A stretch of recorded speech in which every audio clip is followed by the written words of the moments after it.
Hare Krishna. Hare Krishna.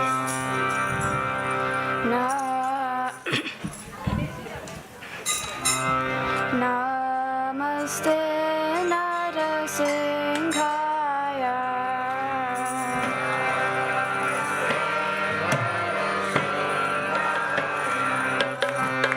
Namaste Narasimhaya.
Shri Narasimhadev Bhagavan ki, Prahlad Maharaj ki, Srila Prabhupada ki, Gaura Premanande. Harimo.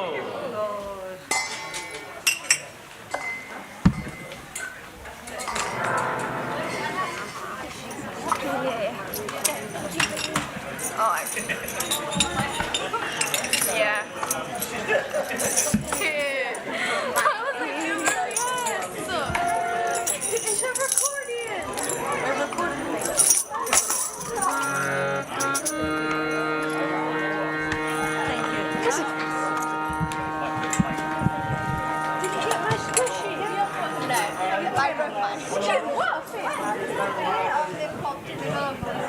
Actually, it's gone. I'll see you later. I know, but there are like ways I use that on my laptop for 50 years. Yes, for 50 years I know. I know how to tune it very well. That's been going for generations. Yes, but you did very well. It's good you say. It's crazy. Very good. Yes, we all very good.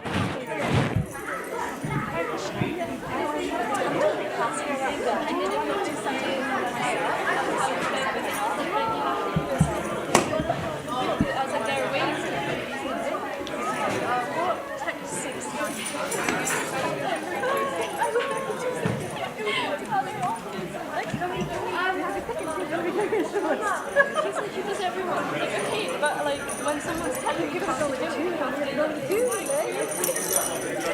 want to go that way.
Hare Krishna.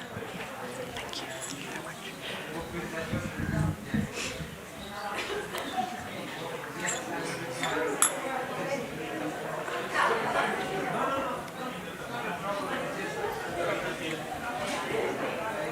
Okay, Hare Krishna, everybody. Hope you are doing well.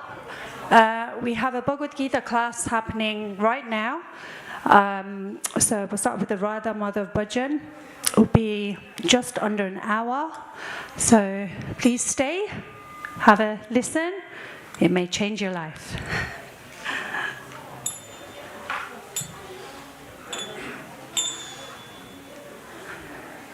Jayo Radha Madhava Jayo Kunja Bihari Jayo Radha Madhava Jayo Kunja Bihari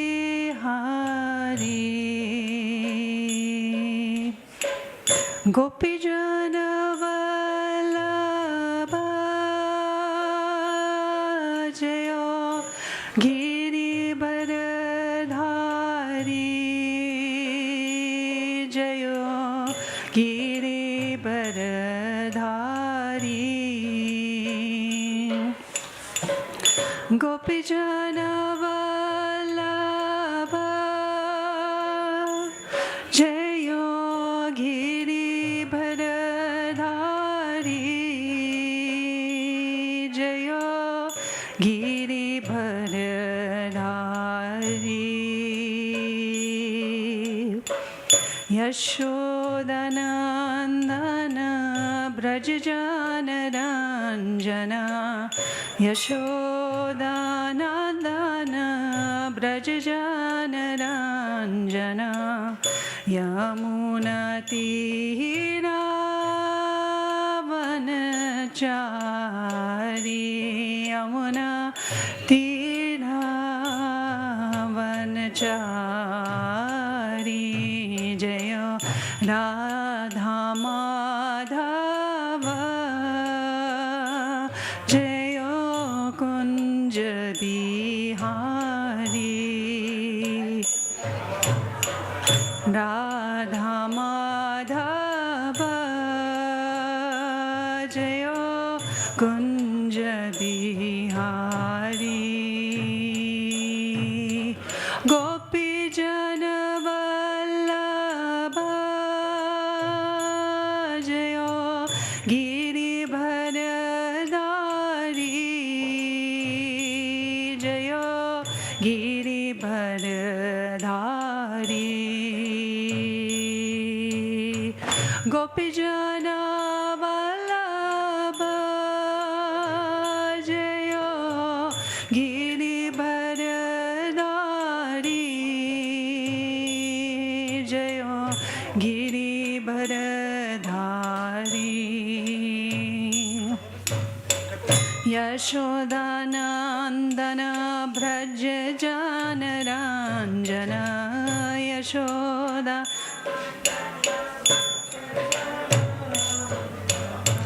Yamunatira Vanachari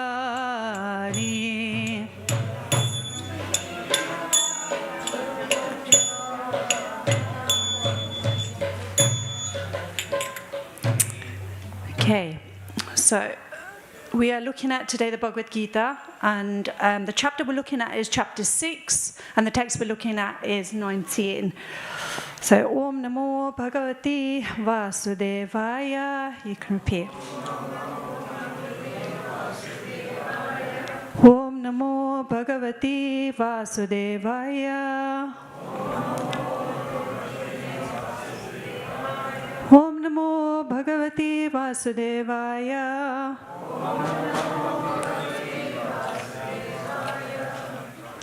Okay, so the chapter is Dhyan Yoga, and it's 6.19 we are looking at.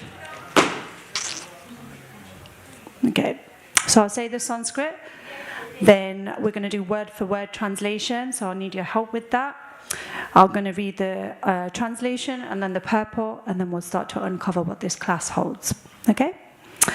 Yatati po nivatasto negate shopamashmita yogino yata chittasya yunjata yogam atmana. So please repeat after me. Yatha, as. Deepa, a lamp. Nivata star, in a place without wind. Na, does not. Ingate, waver. Sa, this. Uppama, comparison. Smrta, is considered. Yogina, of the yogi. Yata chittasya, whose mind is controlled. Yunjata, constantly engaged. Yogam, in meditation. Atmana, on transcendence. Translation by His Divine Grace, Sabai Charanaravinda Bhaktivedanta Swami Prabhupada Ki Jai. As a lamp in a windless place does not waver, so the transcendentalist, whose mind is controlled, remains always steady in his meditation on the transcendent self. Purport. A truly Krishna-conscious person, always absorbed in transcendence, in constant undisturbed meditation on his worshipable Lord, is as steady as a lamp in a windless place. So, before we start to uncover this Bhagavad Gita class, I'm just going to say some prayers. These prayers are asking for the mercy of the previous acharyas in this line. So if you know the words, please repeat after me.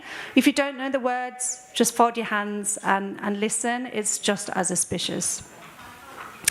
Om Jnana-timirandasya Jnananjana-shalakaya Chakshuran-militam yena Tasmai Shri Guruve Namaha Shri Chaitanya-manopistam Stapitam yena Bhutale Swayam Rupa Kadamayam Dadati Swapadantikam Vandeham Shri Guru Shri Utapadakamalam Shri Guru Vaishnavamscha Shri Rupam Sagrajatam Sagana Raghunatam Vitam Tam Sajivam Sadve Tam Savdutam Parjana Saitam Krishna Chaitanya Devam Shri Radha Krishna Padan Sakana Lalita Shivishakam Vitamscha He Krishna Gurunara Sindhu Dinabandhu Jagatpati Gopisha Gopikanda Radha Kanta Namosate Tapta Kanchana Gaurangi Radhe Vrindavaneshwari Vishapanu Satidevi Pranamami Hari Priye Vancha Kalpatare Pischa Kripa Sindhupe Vacha Patitanam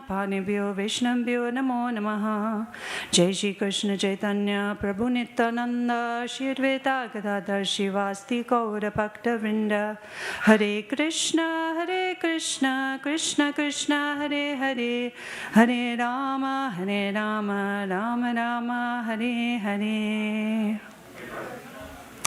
Okay, so here we are together for this Bhagavad Gita class. Is anybody here for the first time at the Bhaktivedanta Manor? Oh. He's here for the first time. Oh, okay. Welcome. Wonderful. We have one new attendee at the Bhaktivedanta Manor. So, does anybody own a Bhagavad Gita at home at all? Quite a few hands. Okay. Do you read your Bhagavad Gita? A few. Okay, wonderful. Well, if you don't, and it's on your shelf, hopefully you can leave today feeling a little bit inspired to read Bhagavad Gita. So, we were looking at 619. I'll just repeat that again. Yathati punivatasto nekate shopamashmita yogina yatha chittasya yunja yogam atmana. So I'll read the translation, and if you repeat after me, I'm going to try to make this class as interactive as possible. So please repeat. As a lamp in a windless place, does not waver. So the transcendentalist, whose mind is controlled, remains always steady in his meditation on the transcendent self. Okay, so as I mentioned earlier, this chapter focuses on Dhyan Yoga. The Bhagavad Gita, there's 18 chapters altogether. So if we want to be successful in yoga, it guides us on what we need to do. When we think of the word yoga, we think physical yoga, doing yoga, going to yoga classes. But actually, it's a lot more intricate than that. Yoga is actually to do with your mind, all of our minds. So in the previous verse, it explained that the perfect yogi is disciplined in the activities of the mind, that it can no longer be disturbed by any kind of material desire. A person in Krishna consciousness can attain this state. Okay, so if you use a lamp, if you use a candle, and the wind comes, it's going to get extinguished. Would you agree with that? Yeah? Now, in former times when they used lamps or candles, it would be covered by some kind of material covering. So when a gust of wind would come, it would have no effect. Consciousness. Has anybody heard of this word at all before? If you have, please pop your hands up. Lovely. Does anybody feel brave enough to share what they think consciousness means? And this is a safe space, please don't worry, I will share with you. So, does anybody want to share what does consciousness mean? Yes, please. Our inner voice that guides us what's right and wrong. It could be right for us, it could be wrong for others, but that's what our inner self is telling us is right and wrong. Wonderful. Thank you so much, Mataji. So she's mentions about the inner voice guiding us. What may be right for me might be wrong for you, and vice versa. Anybody else? Thank you. Okay, so I thought it'd be quite good to look at the word consciousness and what it means. So I looked at the Oxford English Dictionary. And the term consciousness is stated as the state of being awake, aware of, and responsive to one's surroundings, or having the ability to use senses and mental powers to understand what is happening. Let me repeat that again. The state of being awake, aware of, and responsive to one's surroundings, or having the ability to use senses and mental powers to understand what is happening. Let me give you an example so you can relate to it.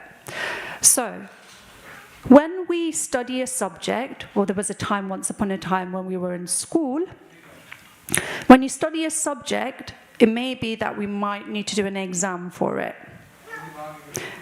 Do you think going to a party is going to help us to prepare for an exam? What do we think? Yes or no? Shout it out? No. Okay, lovely. Thank you. So, yeah, we need to have an environment where we can focus, where we can be determined. We need to be sincere. We need to be in an environment which is going to be free from noise and music. We need to keep ourselves away from distraction, and this looks different for different people. If I was to ask you what distracts you in your life, what stops you from getting tasks done? Is there anything that's coming to mind? What distracts you? If you've got something to do, you're going to procrastinate, you're not going to do it because something else is getting in the way. So what kind of things distract us?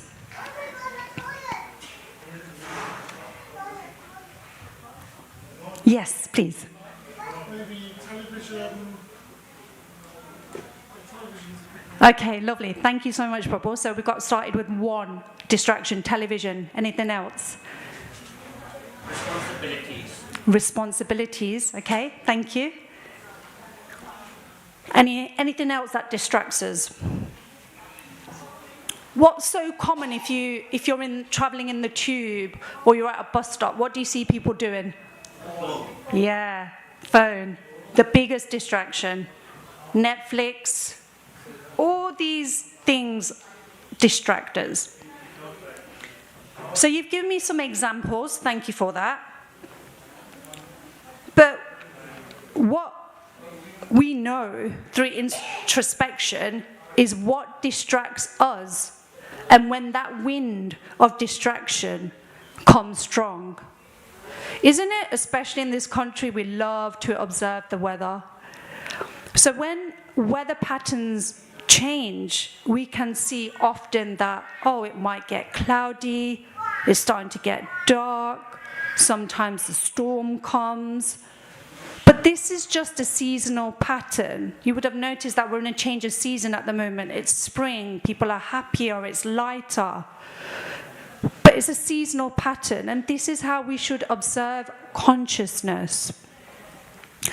You see, you cannot stop the wind, but we can go to a place where there is less wind. We can go back to the candle example. If we take that candle example, move that candle away from the door, it's less likely to be extinguished. Would you agree with that analogy?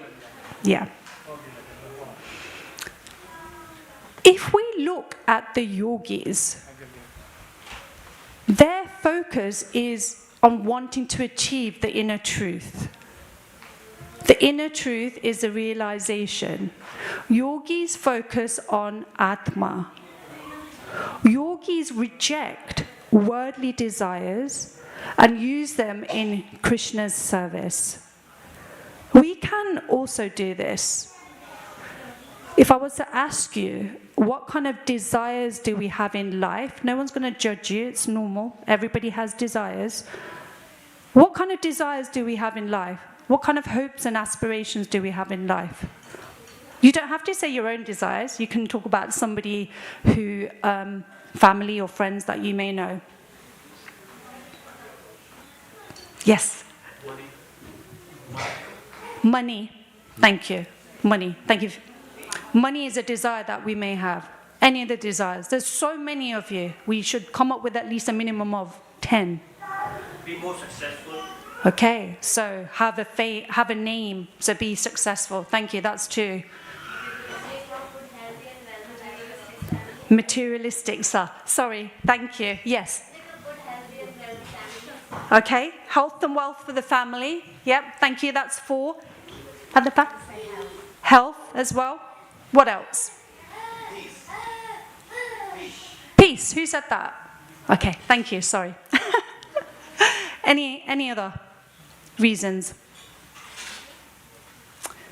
What about having a good education? What about having the top degree? What about having the top job? What about getting married? What about having kids? What about grandchildren? What about getting them married? You see, those desires never stop, and it's natural. We can also dovetail our desires towards Krishna. We can focus on Krishna through devotion.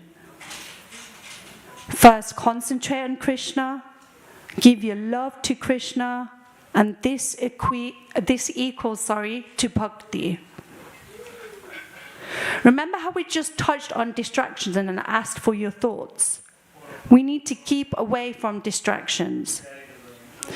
I'm going to share with you a text 2 from this book called Nectar of Instruction. Has anybody seen or heard of this book before? Wonderful. So this book is by Rupa Goswami, and the Sanskrit is known as Sri Upadesh Amrit. He's here in front with his brother Sanatan Goswami. There were 6 Goswamis altogether. They were instructed by Sri Chaitanya Mahaprabhu to excavate lost places of worship for Krishna and also to write books.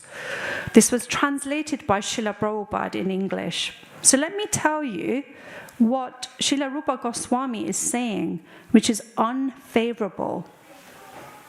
I'm going to read the Sanskrit and I'm going to read the translation. I'm just going to read a little bit of the purport just so you can get a bit of a context to it.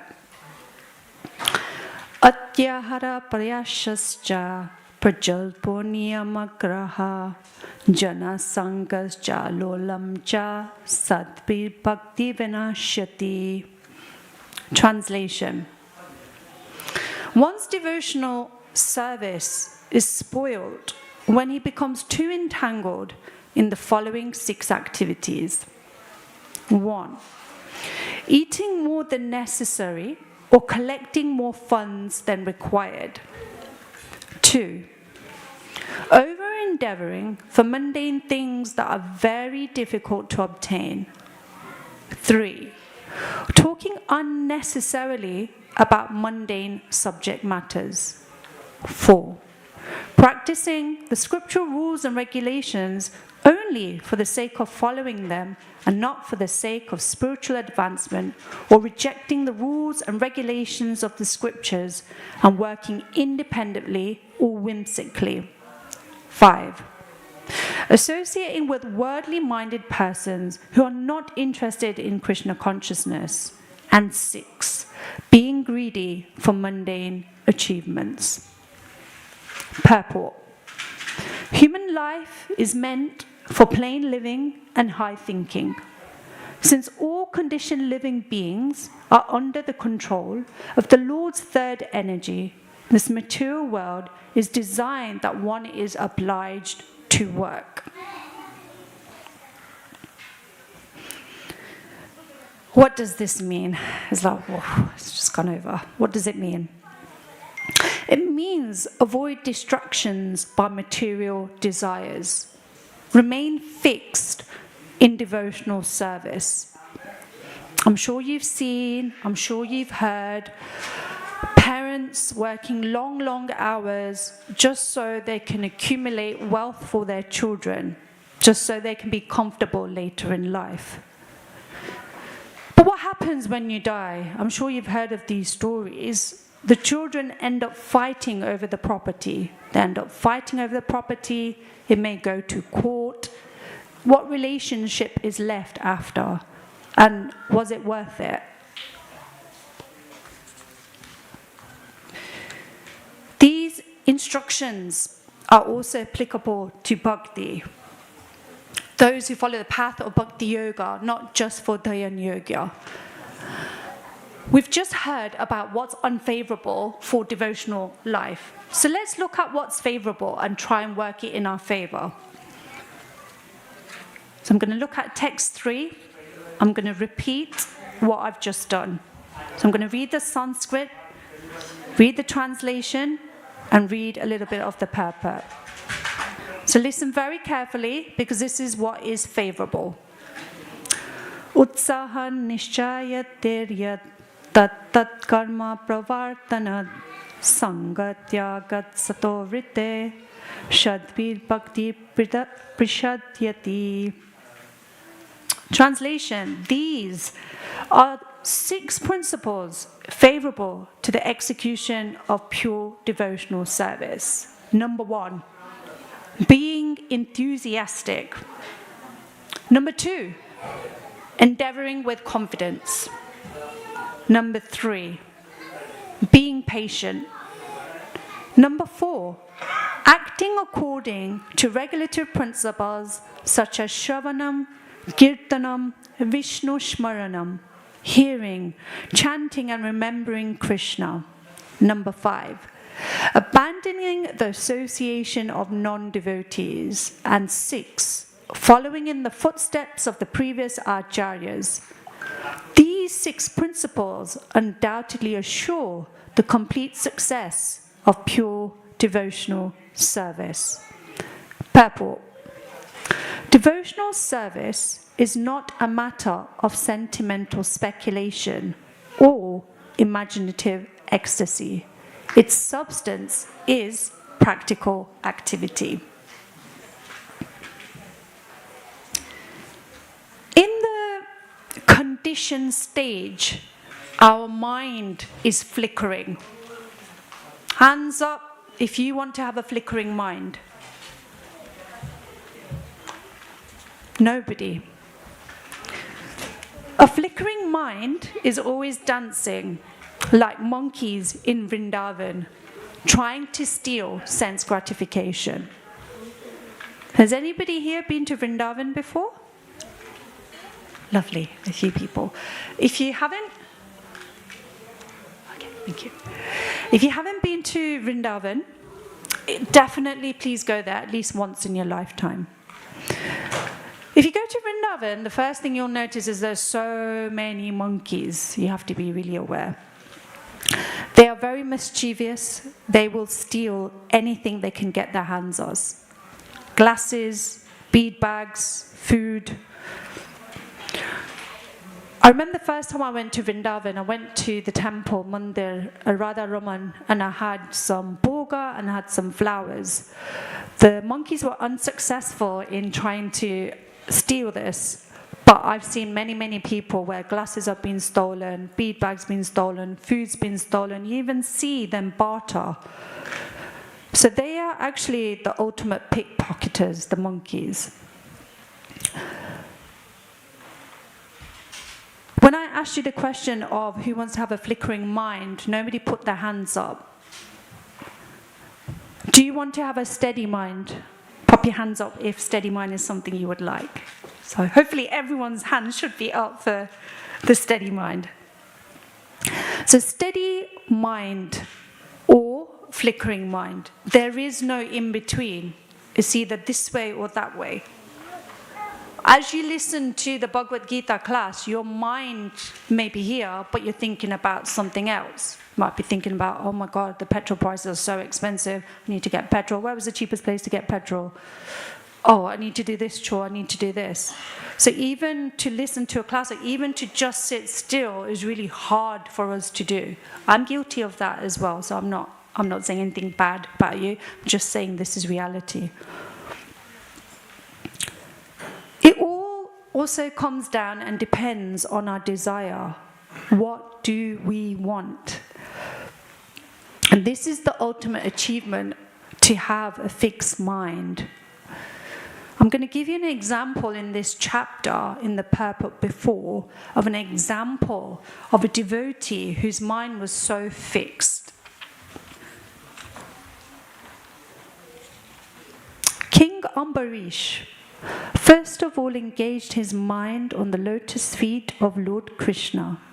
Then, one after another, he engaged his words in describing the transcendental qualities of the Lord, his hands in mopping the temple of the Lord, his ears in hearing of the activities of the Lord, his eyes in seeing the transcendental forms of the Lord, his body in touching the bodies of the devotees, his sense of smell in smelling the scents of the lotus flowers offered to the Lord, his tongue in tasting the tulsi leaf offered at the lotus feet of the Lord, his legs in going to places of pilgrimage and the temple of the Lord, his head in offering obeisances unto the Lord, and his desires in executing the mission of the Lord. All these transcendental activities are quite befitting a pure devotee. Can I just remind you, this was a king. King. Imagine how busy he would have been on a day-to-day basis. He would have been in his kingly duties, 100 times more responsibilities than what we have. So we've got to try. This is a beautiful example that we can learn from. I would also like to add, there is a difference in the system. There is a difference in the different yoga systems. For Ashtanga yoga, and by the way, it takes many lifetimes to do that, to go to the Himalayas. You need to go to the Himalayas. You need to find a cave. There's no laptop there. There's no phone. There's no television. There's no contact there with your friends. There's no contact there with your family. Just you and the elements. Snakes are your new best friend, because that's all you're going to see there. We can't even survive a day without a phone. We can't even survive a day without contact, human contact. People who follow the Ashtanga yoga need to do it for many lifetimes, and then you can look at coming to Samadhi. It's an extremely rare person who can actually do this. If we look at Arjun was a Kshatriya. He was able to do his duty with the guidance of Krishna. But even Arjun had doubts. I'm going to read a little of a conversation that was exchanged, which I think hopefully we can relate to. Arjun asked, no, actually he did this statement, 6.34. Chanchalam himana Krishna pramati balavatridam tashyaham nigraham manye vayo evasa tushkaram. For the mind is restless, turbulent, obstinate, and very strong. O Krishna, and to subdue it, I think, is more difficult than controlling the wind. So this is how Arjun is describing the mind. and the time when Arjun was around, they had a lot more better facilities than we did. So what does Krishna respond into what Arjuna has said? Shri Bhagavan uvacha asamsayan mahabaho monodurgi graham chalam abhyashena tu konteya virekyena cha grahyate. Lord Shri Krishna says, O mighty armed son of Kunti, it is undoubtedly very difficult to curb the restless mind, but it is possible by suitable practice and by detachment.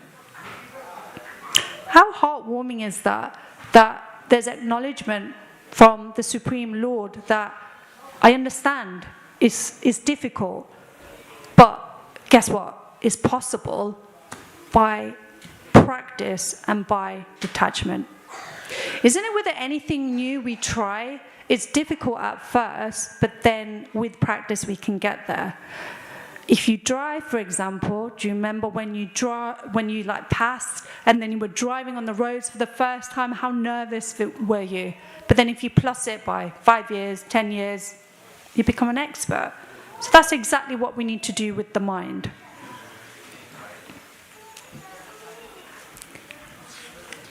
What about the more modern times? Well, in the modern times, we have our beloved Srila Prabhupada.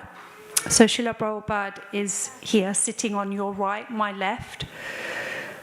Srila Prabhupada is thousands of times more qualified than us. He established the International Society for Krishna Consciousness. And this building was bought by George Harrison and given to the Krishna Consciousness movement. I've just given you an example of Astanga Yoga.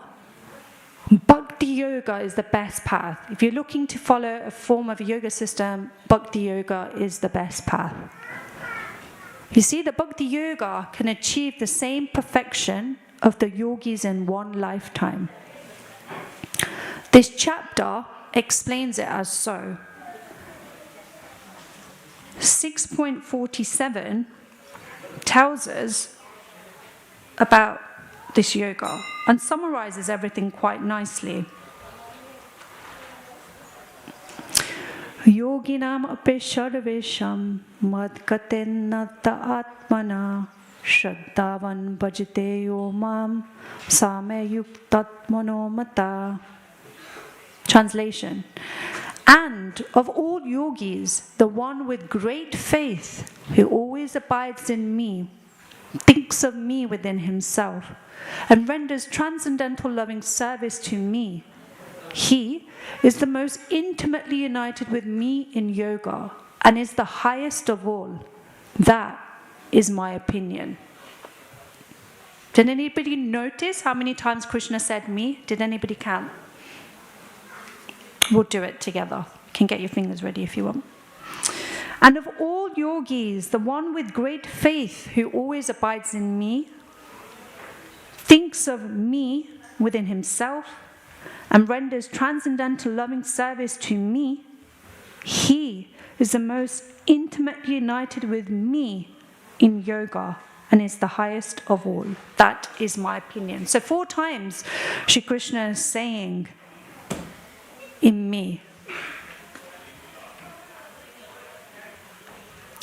Therefore, the path of Krishna consciousness is the supreme yoga path. Now, you may think that in your own spiritual practice, you've got your mind under control, you do your own form of penances, you do your own form of austerities. But there was Vishvamitra, a sage called Vishvamitra, who went to the Himalayas and tried to achieve samadhi. Seeing this, King Indra felt threatened and worried. He sent Apsara Menaka. This is quoted in the Bhagavad Gita as well. So I'm just going to find the purport and just read.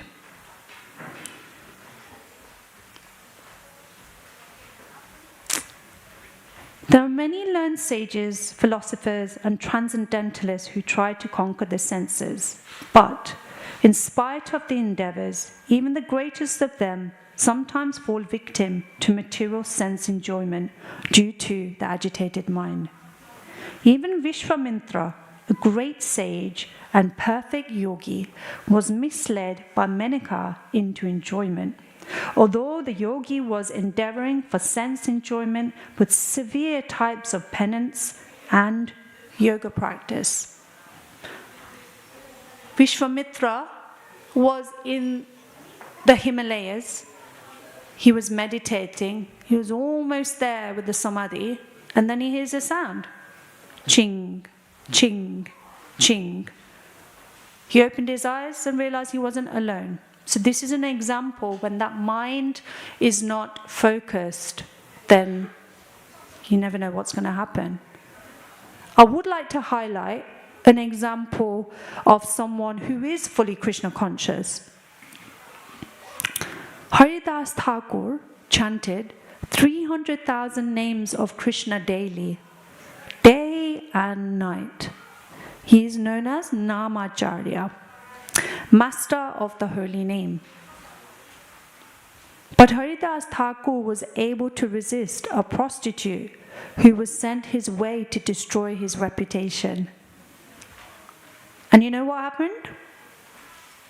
The prostitute heard the chanting for 3 nights and in a row, and she was reformed by his presence and became his disciple.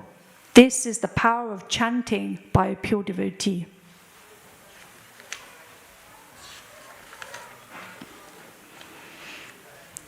All powers come from Krishna, the Supreme Personality of Godhead. In the Krishna consciousness movement, this term, the Supreme Personality of Godhead, is used very often. But what does it actually mean? It means he who has the full 6 opulences. He is the most beautiful. He is the most famous. He is the most richest. He is the most strongest.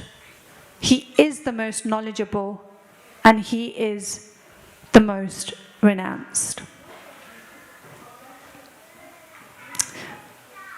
Now you might be thinking, oh, that's quite hard for me to relate to. So I've thought of some examples on that can be related. So if you think of somebody beautiful, it could be somebody like Miss Universe. If you're thinking of somebody famous, it could be Paul McCartney. If you're thinking of somebody rich, it could be somebody Bill Gates. If you're thinking of somebody who has strength, Prime Minister. But you might disagree with that, because in the former times, the Kshatris who were the king would go out to battle. Nowadays, you'd never see the Prime Minister on the battlefield. He'll send everybody else instead. Knowledge, Professor Einstein. Somebody who's renounced, Mother Teresa. So even though all of these examples I've given you, none of them will ever have the 6 full opulences that the Supreme Lord has. They might be beautiful, they might be famous, they might be strong, but are they renounced? Are they knowledgeable? So that's why Krishna is known as the Supreme Personality of Godhead. If you're connected to Krishna, then nothing in this world can attract you. His mind is like a lamp in a windless place. Think of it like falling in love. So if you fall in love with someone, you will always think of them. In Krishna consciousness, we need to try and think of Krishna always. In Krishna consciousness, we have to learn to fall in love with Krishna. And we can learn this from Srimati Radharani. We say Hare because we want to first approach the feminine energy, and we can also approach Krishna in the same mood. So please repeat after me. Hare Krishna. Hare Krishna. Krishna Krishna. Hare Hare. Hare Rama. Hare Rama. Rama Rama. Hare Hare. Okay, let's do that all together. Hare Krishna, Krishna Krishna, Hare Hare, Hare Rama, Rama Rama, Hare Hare. So I'm going to summarize what I've covered in this class. So the summary is, let's take it back to what we actually looked at. It was 6:18.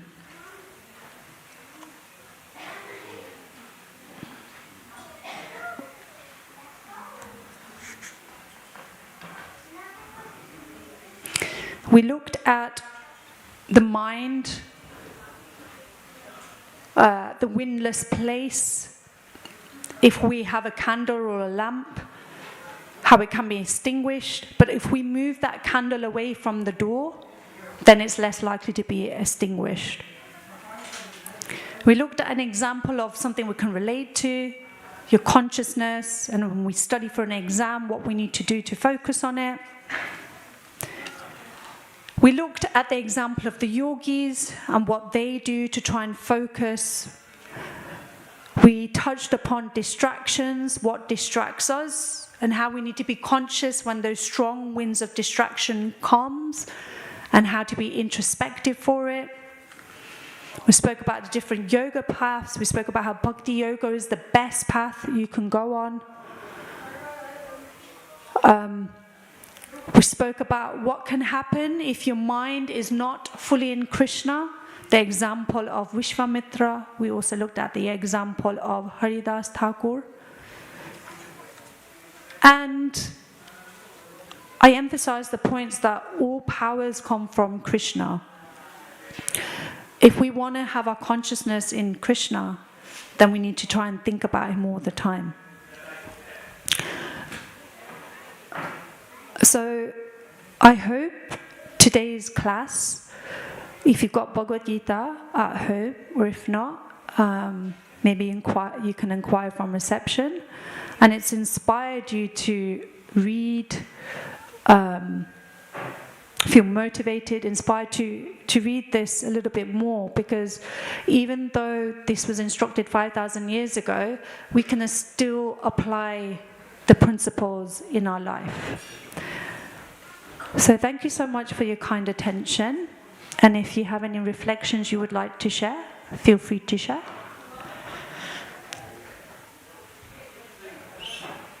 Thank you so much. Have a wonderful day. Hare Krishna. I've just got some announcements I need to make before we all leave. So we've got Ram Navami, happening on Thursday the 26th of July. This will be in the temple room from 7 till 8. And there's also going to be a Haveli program from 10 past 8 in the morning till 9:45. Prashadam will also be served at 1:30. And there will also be an evening program in the temple room 4 till 7. On Sunday the 29th, so next Sunday, there is also a Ram Navami festival. It's an all-day program. There's going to be a stage show in the Haveli from 11 till 8:30. There's going to be a Yatra procession as well from the temple to the Goshala. It's going to take place all day in the Haveli, and there's also going to be Prashadam from 10:30 a.m. to 8:30 p.m.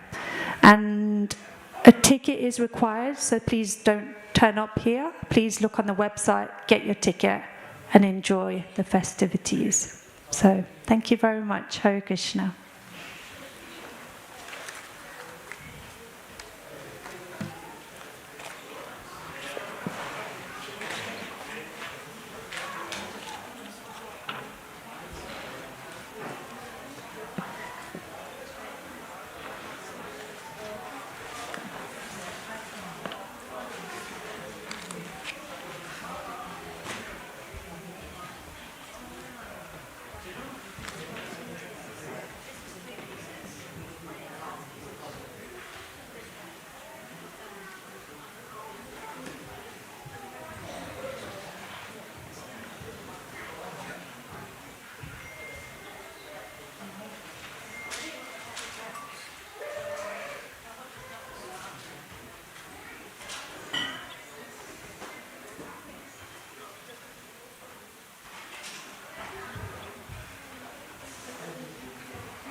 Thank you.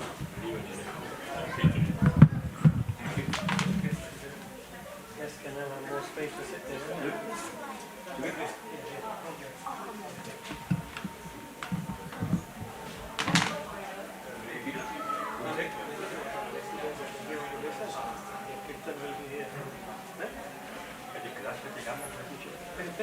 Finish now. Just go. Yeah? What kind of people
When you came in morning, it's like a traveler's and I'm struggling.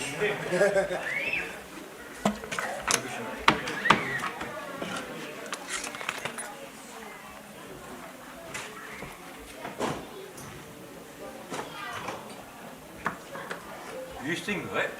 No. No? Well, I do. Were you singing? Oh, wasn't you singing last week? No. Were you singing last week?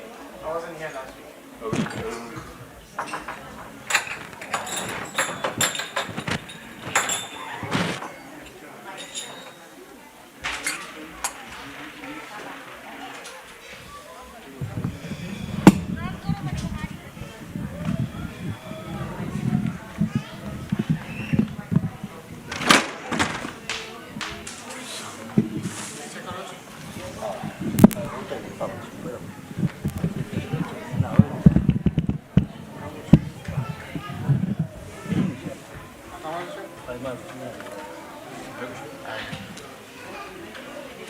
You're Kirtan, right? Sorry? You're Kirtan. You sing, right? I can, yeah. When can you be Kirtan? Maybe, I mean, my parents are devotees. My parents are devotees. You sing Kirtan? Yeah, I can. You don't have to That's what I mean. Yeah. In the evening Kirtan, you stop at 8 o'clock. I don't come that often. I don't come Sundays that often. No, Wednesday, yeah. Wednesday. There is a cake what I think. I don't come to this is my way. In the morning. This time, I don't stay for. What's your name? You say your parents are devotees. You need to go to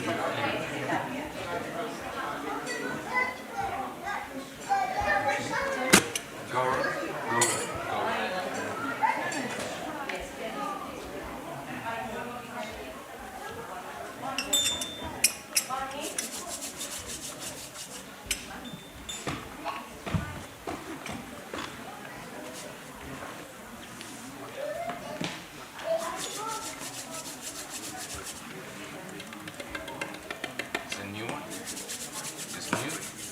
It's a new one. Yeah, that was a week. That was a week.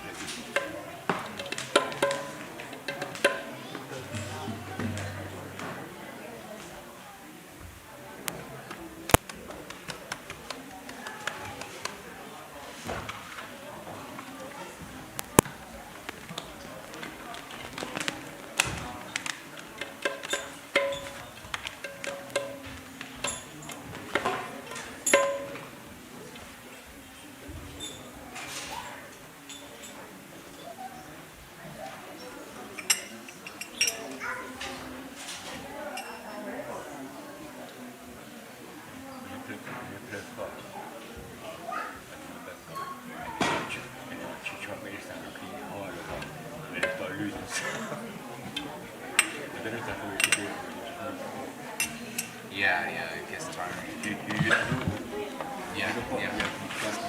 You think you get sound like you hit harder and harder with speed? Yeah, no, I try and hit not as hard. If I'm going fast, not as hard. You still try to keep that. Yeah. Because I think it sounds Then like you get you have to hit harder. Yeah, And then obviously every time you you get tired. I won't pick that up, but maybe I shouldn't do that.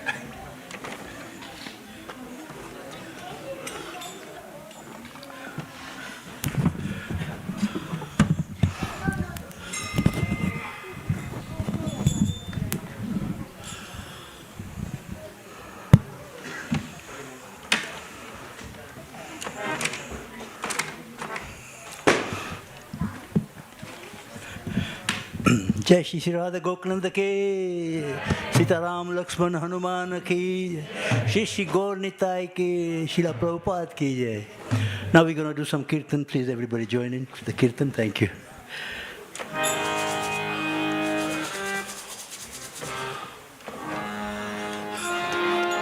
Namo Vishnupadaya Krishna Prastaya Bhutale Srimate Bhaktivedanta Swami Namine Namaste Saraswate Deve Gauravani Pracharine Nirvishesha Sunyadi Prashyata Desatarine Shri Krishna Chaitanya Prabhu Nityananda Shri Advaita Gadadhara Shri Vasari Gaura Bhakta Vrinda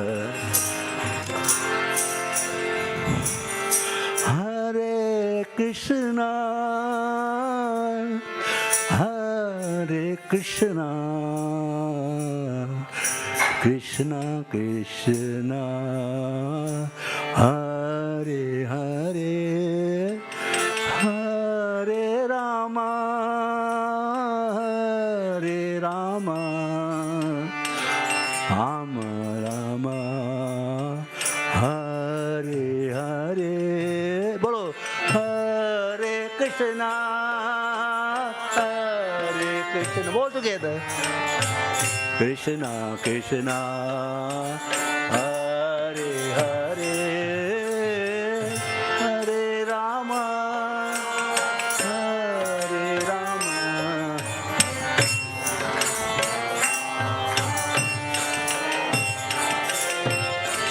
Hare Krishna, Hare Krishna, Krishna Krishna, Hare Hare, Hare Rama, Hare Rama, Rama Rama, Hare Hare, Hare Krishna, Krishna Krishna,